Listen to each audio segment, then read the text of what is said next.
Assalamualaikum warahmatullahi wabarakatuh.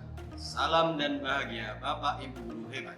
Perkenalkan, nama saya Ahmad Komarul Anam Eskom, mahasiswa PPG dalam jabatan kategori 1 tahun 2023 Prodi PPG Universitas Negeri Malang.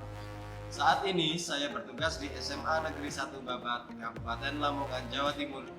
Dan pada kesempatan ini saya akan menampilkan cerita praktik baik atau best practice menggunakan metode STAR, di Situation, Test, Action, and Result, atau situasi, tantangan, aksi, refleksi hasil, dan dampak. Tujuan yang ingin saya capai yang pertama yaitu meningkatkan tingkat pemahaman peserta didik pada materi mata pelajaran informatika. Yang kedua, meningkatkan partisipasi dan keaktifan peserta didik di dalam proses kegiatan pembelajaran.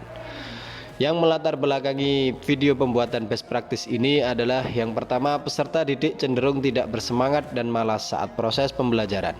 Yang kedua, peserta didik terlihat kebingungan dan susah memahami materi. Yang ketiga, peserta didik cenderung pasif, lebih banyak diam ketika proses pembelajaran.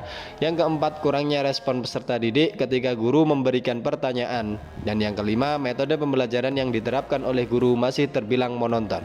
Yang terakhir, guru belum menerapkan model pembelajaran yang sesuai dengan materi yang diajarkan.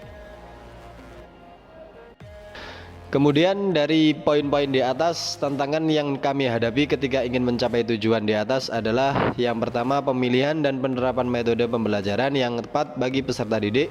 Yang kedua, pemilihan dan penerapan model pembelajaran yang sesuai sehingga dapat memicu peningkatan motivasi dan keaktifan peserta didik.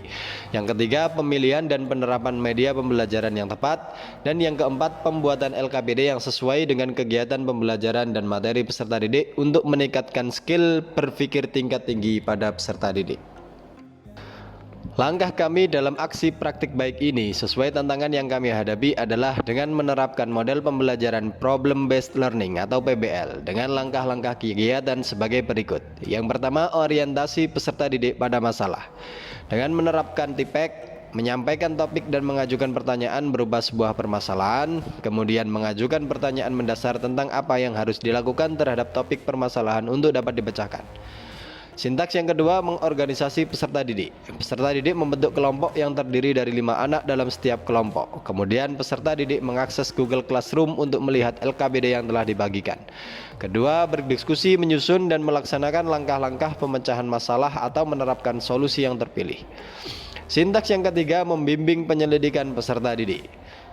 Guru melihat dan memastikan proses diskusi dan pekerjaan peserta didik dalam pemecahan masalah berjalan dengan lancar dan on the track.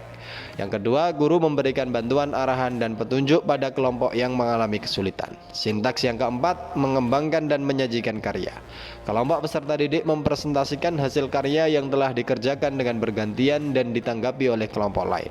Yang kelima, analisis dan evaluasi, yaitu guru menanggapi dan mengevaluasi hasil karya yang telah dipresentasikan kelompok peserta didik, kemudian memberikan kesimpulan atau refleksi pada peserta didik. Dampak dari aksi-aksi tersebut, yang pertama, penerapan metode pembelajaran yang lebih bervariasi, terbukti efektif meningkatkan keaktifan peserta didik. Lebih banyaknya pertanyaan-pertanyaan yang diajukan oleh peserta didik dan respon jawaban-jawaban yang dikemukakan peserta didik. Yang kedua, penerapan LMS dapat meningkatkan pemahaman peserta didik pada materi yang disampaikan. Yang ketiga, penerapan model pembelajaran PBL dapat meningkatkan keaktifan dan motivasi serta pemahaman materi bagi peserta didik pada saat pembelajaran, karena mereka berlatih bekerja sama dengan kelompok belajarnya. Kemudian mereka berlatih untuk berpikir tingkat tinggi, kemudian menemukan sebuah solusi dari permasalahan.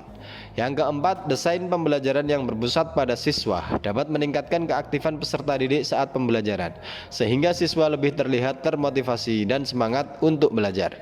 Yang kelima, peserta didik jadi terlihat aktif dalam pembelajaran ketika diskusi kelompok dan saat presentasi. Respon peserta didik terhadap kegiatan pembelajaran ini sangat baik dan antusias. Terlihat saat kegiatan refleksi akhir pembelajaran, peserta didik memberikan analisis bahwa pembelajaran sangat menyenangkan. Dari nilai juga mengalami peningkatan yang sebelumnya banyak yang di bawah ketuntasan minimal menjadi di atas ketuntasan minimal. Faktor keberhasilan pembelajaran ini sangat ditentukan oleh penguasaan guru terhadap media pembelajaran, metode, model, dan langkah-langkah pada rencana pelaksanaan pembelajaran yang sudah dibuat. Pembelajaran yang bisa diambil dari proses dan kegiatan yang sudah guru lakukan adalah guru lebih kreatif dan inovatif dalam memilih metode, model, dan media pembelajaran untuk membuat proses belajar mengajar sesuai dengan tujuan pembelajaran. Setelah hampir kurang lebih selama 3 bulan, saya mengikuti program pendidikan profesi guru dalam jabatan di LPTK Universitas Negeri Malang. Saya mendapatkan banyak hal seperti ilmu baru, wawasan baru, dan pengalaman baru di dunia pendidikan, serta yang lebih penting mendapatkan keluarga yang baru dari Sabang sampai Merauke. Semoga dengan program PPG ini kita semua bisa menjadi guru yang profesional dan berkualitas untuk ikut serta memajukan pendidikan bangsa menuju Indonesia maju dengan merdeka belajar. Terima kasih untuk LPTK Universitas Negeri Malang yang telah memfasilitasi saya untuk mengupgrade ilmu. Sekian dari saya, Ahmad Komarul Anam. Salam guru hebat. Wassalamualaikum warahmatullahi wabarakatuh.